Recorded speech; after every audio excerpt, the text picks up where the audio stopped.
Hello friends, welcome to daily weather update. বঙ্গোপসাগরের নিম্নচাপের এই মুহূর্তে কি আপডেট উঠে আসছে। সো সেই বঙ্গোপসাগরের নিম্নচাপ যেটা আমরা গত ভিডিওতেও দেখেছি, গত কয়েকটি ভিডিওতে, যেটা তৈরি হয়েছিল কিন্তু মধ্য বঙ্গোপসাগর এবং যে নিকটতম যে বলা চলে আন্দামান সাগরের কাছাকাছি, সেই নিম্নচাপ কোন দিকে গেল, কেমন বৃষ্টিপাত ঘটালো, সমস্ত আপডেট এই ভিডিওর মাধ্যমে আপনাদের জানাবো। সো পাশাপাশি দক্ষিণবঙ্গের যে জাঁকিয়ে শীত কবে থেকে আসতে চলেছে, উত্তরবঙ্গের শীতের কি আপডেট রয়েছে, বাংলাদেশে কেমন কি শীতের আপডেট, আবার কি নতুন কোনো বৃষ্টিপাত আসতে চলেছে উত্তর থেকে দক্ষিণবঙ্গ পাশাপাশি বাংলাদেশ জুড়ে। সো কেমন কি কোনো বৃষ্টির সম্ভাবনা আসছে নাকি শীত আসছে, সমস্ত আপডেট আপনাদের জানাবো। পাশাপাশি যে নিম্নচাপের যে নতুন কোনো যে সিস্টেম কি তৈরি হতে চলেছে, এই মুহূর্তে যেটুকু আপডেট উঠে আসছে সমস্তটা জানাবো। সো গোটা ভিডিওটা দেখতে থাকুন। সো চলে যাই একেবারে উইন্ড গাস্ট মোডে। সো উইন্ড গাস্ট মোডে আমরা প্রথমে দেখে নিই যে সিস্টেম এখন কি কোনো সম্ভাবনা, নতুন কোনো সিস্টেম তৈরির সম্ভাবনা আছে নাকি। প্রথমেই বলে দিই, আজ 14ই নভেম্বর দুপুরের দিকে কিন্তু ভিডিও শ্যুট করছি। সো আমাদের আপডেট আছে 19শে নভেম্বর অবধি। সো আমরা 19শে নভেম্বর অবধি দেখে নেব যে নতুন কোনো নিম্নচাপ তৈরি হবে নাকি। সো আপাতত বঙ্গোপসাগর আরব সাগর একেবারে পরিষ্কার রয়েছে, আমরা ECMWF মডেলে রয়েছি। সো দেখতে পাচ্ছেন সেরকম কোনো সিস্টেম তো আপাতত দেখা যাচ্ছে না এখানে। এইখানটা একটু আরব সাগরের এইখানটা একটা ছোট্ট মনে হয় ঘূর্ণাবর্ত টাইপের হালকা, তবে সেরকম কিছু সিস্টেম নয়, সেটা ধীরে ধীরে মিলিয়ে যাচ্ছে, এখানে দেখা যাচ্ছে সেরকম কিছু শক্তিশালীও নয়। আপাতত বলা চলে যে 14 তারিখ অর্থাৎ আজ 14ই নভেম্বর থেকে 19শে নভেম্বরের মধ্যে নতুন কোনো সিস্টেম তৈরি হওয়ার সম্ভাবনা নেই বঙ্গোপসাগর এবং আরব সাগরে, যেটা কোনো শক্তিশালী সিস্টেম হবে সেরকম কিছু সিস্টেম তো আপাতত দেখা যাচ্ছে না। এখানে একটু ছোটোখাটো একটা দুটো ঘূর্ণাবর্ত এখানে আরব সাগরে এবং বঙ্গোপসাগরে, তবে এগুলো সব মিলিয়ে যাবে, সেরকম শক্তিশালী তো দেখে মনে হচ্ছে না আপাতত। এটাই বলা চলে 14ই নভেম্বর থেকে 19শে নভেম্বর আপাতত যে আরব সাগর এবং বঙ্গোপসাগর দুই সাগরেই কিন্তু কোনো রকম যে নতুন সিস্টেম তৈরির সম্ভাবনা নেই।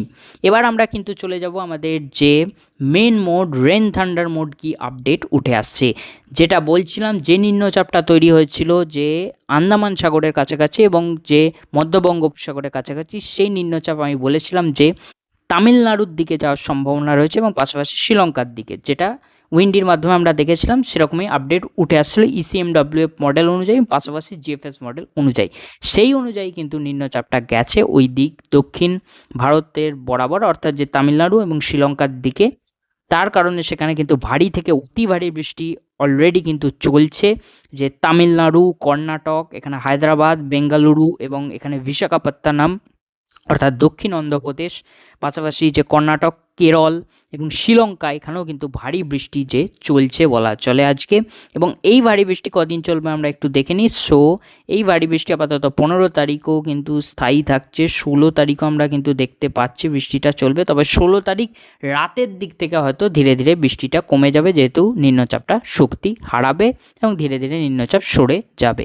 অর্থাৎ 17 তারিখ থেকে একেবারে পরিষ্কার আবহাওয়া কিন্তু দেখা যাবে এখানে দক্ষিণ ভারতের দিকে যে যে জায়গাগুলো বললাম। এবং দক্ষিণবঙ্গে এবার আমরা আমাদের ফিরে আসি, আমাদের পশ্চিমবঙ্গের যে দক্ষিণবঙ্গে সেখানে কি আপডেট উঠে আসছে এই মুহূর্তে আবহাওয়ার। সো সেখানের যদি আমি কথা বলি, আপাতত শুষ্ক আবহাওয়াই আমরা দেখতে পাচ্ছি আজকেও। এবং 15 তারিখ আমরা দেখি কোনো বৃষ্টিপাত আছে নাকি, সেরকম কোনো বৃষ্টিপাত তো দেখা যাচ্ছে না। 19 তারিখ অবধি আমাদের আপডেট আছে। সো এখানে 19 তারিখ অবধি আপাতত কোনো বৃষ্টির সম্ভাবনা দক্ষিণবঙ্গে নেই। 19শে নভেম্বর অবধি একেবারে শুষ্ক আবহাওয়া থাকবে, পাশাপাশি বাংলাদেশেও তাই শুষ্ক আবহাওয়া থাকবে 19শে নভেম্বর অবধি। এবং উত্তরবঙ্গের দিকটাও আমরা একবার দেখে নিই, উত্তরবঙ্গের দিকেও কি কোনো বৃষ্টি আসবে নাকি সেখানেও শুকনো।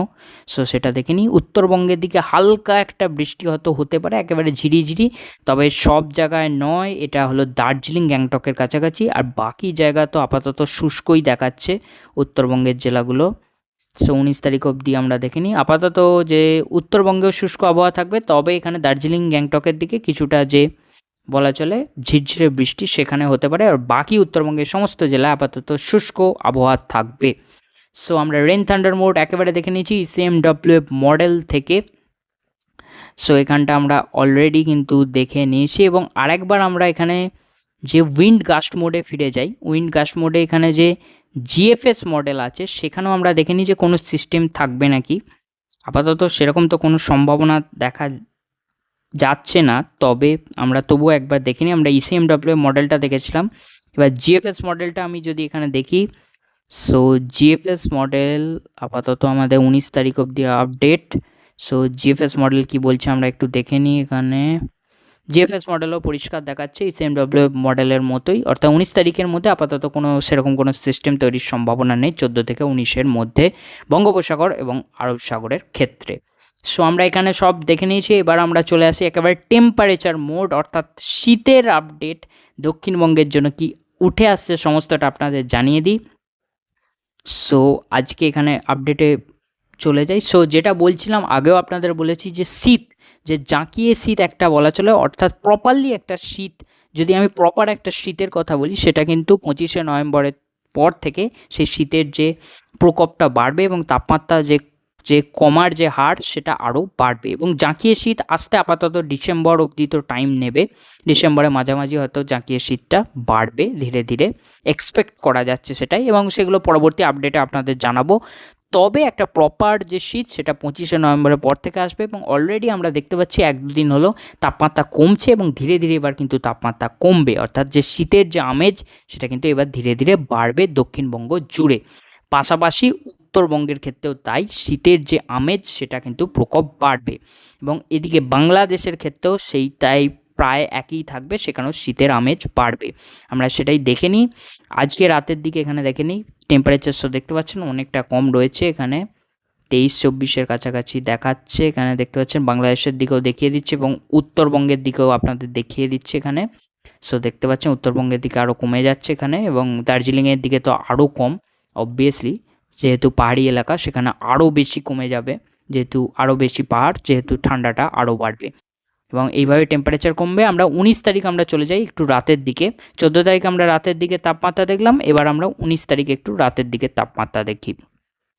সো দেখতে পাচ্ছেন আপাতত এখানে 22 ডিগ্রির কাছাকাছি চলে আসছে, অর্থাৎ ধীরে ধীরে তাপমাত্রাটা হয়তো কমবে এবং শীতের আমেজটা ধীরে ধীরে কিন্তু বাড়বে।